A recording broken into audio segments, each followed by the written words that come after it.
lehenengo unetatik ja bagenekien oso garbi geneukan euskara zegoela hor gure sustraietan eta bueno, une horretan sortu zen edo geunden pertsonen artean hainbat joan ziren joaten, baina gelditzen ginera, bueno, jarraitu genuen euskara erabiltzen gure artean eta euskara hori lehenengo hilaran egon behar zen, así que horretan gaude.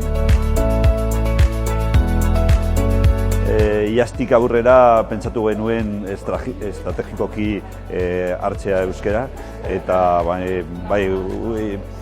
barrutik eta kanpotik ikustea eta azaltzea egiten duguna eta hori.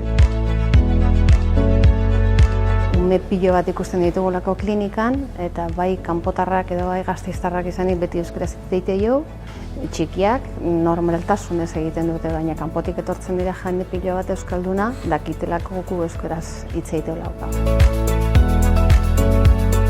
Saiatzen ari gara gure artean dakigunok euskaraz hitz egiten eta ez dakitenek edo kanpotarrek hasi dira batzuk euskaraz ikasten eta kurtsoak egiten, kurtso txikiak eta saiatzen, murgiltzen euskara munduan, ezta?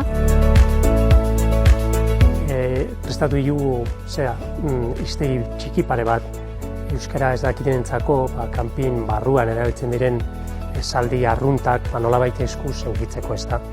Eta oso polita izan da keinu txiki horiek bebai importantea dira, lortugu entzutea esaten madrildar edo holandar bati ia aldauen lekurik itzalpean ero zer dago afaltzeko edo lako gauzak, ez da esaldi txikituak, baina bai langileon bai bezerentzako oso importantea izan da.